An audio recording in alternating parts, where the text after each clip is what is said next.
You are listening to the Vibrant Life Podcast, episode 59. The Vibrant Life.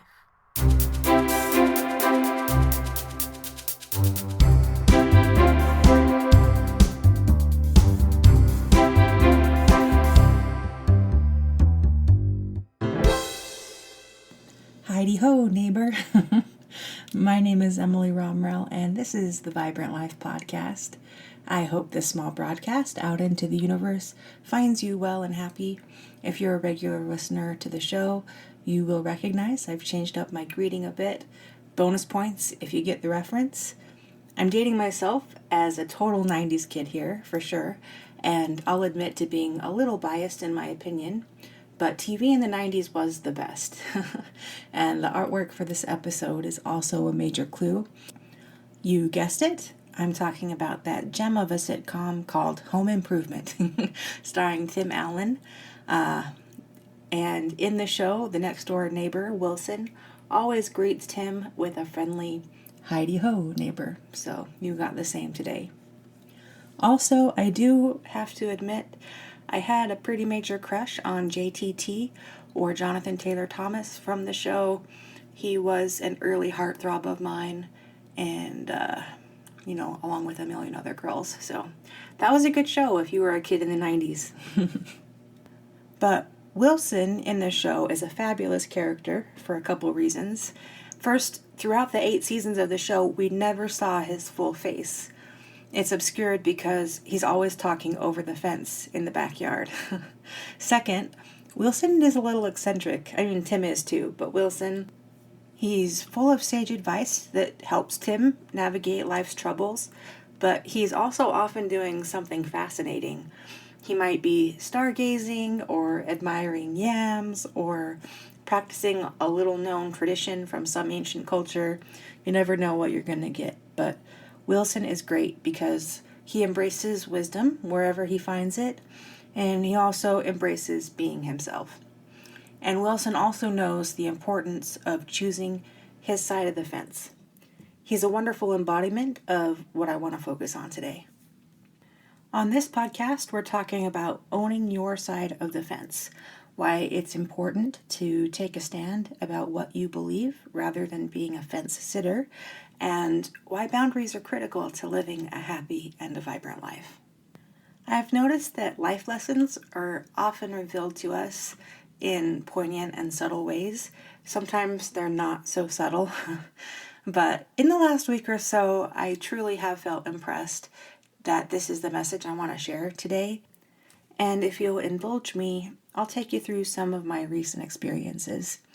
Side note, if you do take time to meditate on some of the recent experiences in your own life, I'm betting there are some nuggets of wisdom waiting there too. My parents have wanted to replace the fence around their yard for a while now, and this last week they finally did it. I grew up in a great house with a beautiful backyard and lots of good memories. A modest middle-class house, but really great and beautiful. However, over the years, the wooden fence had become quite dilapidated, and the paint was weathered and peeling off. It needed to be propped up with some extra poles. Some of the panels leaned badly, and there were different gaps and things. So it didn't match the kind of care and pride that my parents take in their home. So they conferred with the neighbors about what it would take to redo the fence, and last week they finally did it. They got rid of the old broken down fence, and this week a new shiny one got installed. When the fence was down, it amazed me how much smaller the yard seemed, which is a little, different than what you would think. When the barrier was down, somehow the space felt like less. And now that the new fence is up, the yard feels much bigger and more spacious, and kind of weird, I know. But one thing I've learned in my personal development journey, and that I'm still struggling to master, is the importance of boundaries. When we establish healthy boundaries, ironically, our lives become bigger and more spacious. We are free to embrace our true natures, just like Wilson from Home Improvement. And when we have that safety and freedom, we are more able to give back to the world around us. If we're lucky, our parents and teachers have shown us how to have healthy boundaries, but many of us become too enmeshed in the lives of the people we care about. And when they make choices we don't like, or life happens in a way we can't control, it's painful, almost always, but if those boundaries aren't in place, it's more painful than it has to be. And if we don't know how to say no to things that don't serve us or that we don't want to do, we develop resentments that linger and affect our relationships.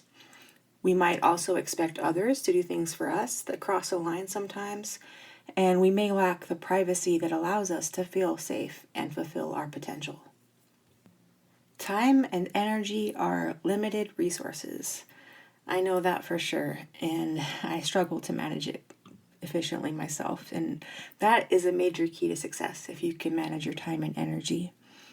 I love Brene Brown, and she said that daring to set boundaries is about having the courage to love ourselves even when we risk disappointing others. And as a people pleaser, I know that can be hard, but here's the truth, my friends. When you take care of yourself first, you give your best self to those around you. And you're probably familiar with the example from airplanes in the safety thing that they say, always put the oxygen mask on yourself first before helping others. And owning your side of the fence allows you to do that. Another great quote about boundaries is by Mark Groves. And he said that walls keep everyone out, boundaries teach them where the door is. And let's face it, there's going to always be people that will want to take more than you're willing or able to give. And teaching others what you will and won't accept doesn't make you selfish or unreasonable. It does just the opposite. It allows you to have relationships with others that are more meaningful and honest. And it does this for your relationship with yourself too. So we know boundaries are important. And that's half of the message today. The other half is knowing how imperative it is to take a stand about who you are and what you believe. You know, growing up, I often heard the term fence sitter that refers to someone who's trying to not choose a side. And the times we live in are super polarizing. You can't really think of any issue where people aren't fighting on social media or in the news or whatever. It's rough, but I do think there is more good now than ever, and there's also more evil now than ever too. So there's not really any room for neutral ground. We must be deliberate in where we choose to stand, and we must own our side of the fence. This doesn't mean we aren't kind. Kindness is more crucial than ever, and it is absolutely okay to be friends with people who disagree with you. It's more than okay. We must be friends with those we disagree with. Society has forgotten that in a big way, I think. There's a saying attributed to Aristotle.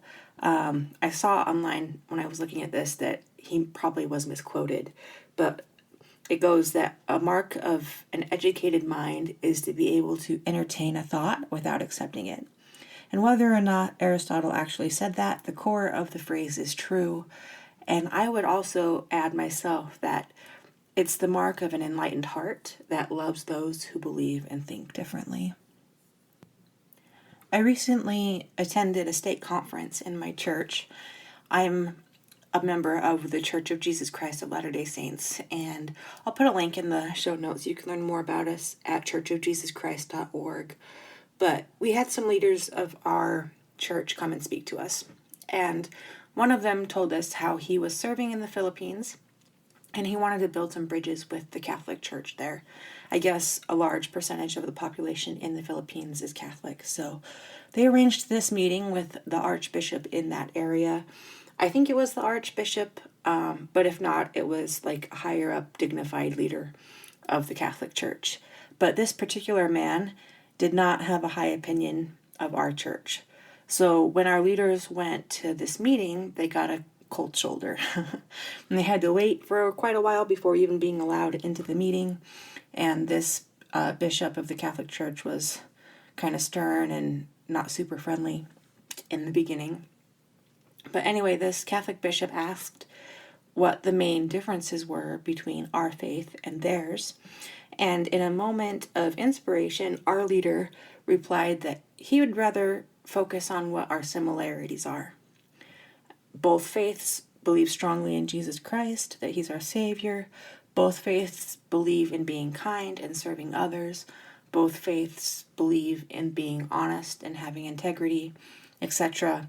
And I loved that story so much. And by the end of the interview, both men were emotional and bridges really were built that day. And we need more of that in our world. There are a lot of times I've seen in movies or TV where someone takes a stick and they draw a line in the ground. I'm sure you've seen that. Right now I'm kind of thinking of the movie Hook, where Robin Williams and Rufio kind of face off. But all the time someone will draw a line in the ground and then members of a group literally choose which side to stand on.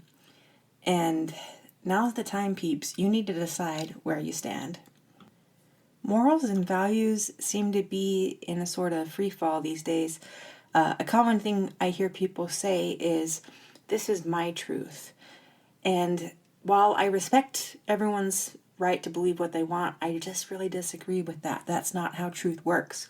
If something is true, it doesn't change whether people believe it or not.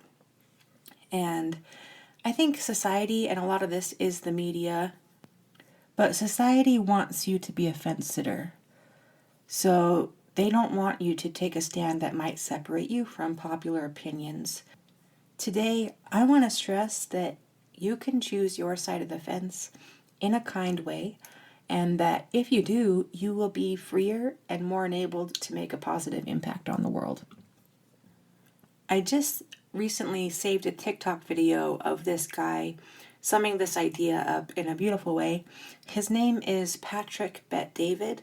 I really don't know much about him. I just randomly saw this clip on TikTok, but he seems to be doing some good work, and I want to play this for you. We no longer talk about morals and values. Whether you're a Christian or a Catholic or a Jehovah or Seventh-day or LDS, whatever it is, the basic foundation of Judaism, the basic foundation of any of these religions is what?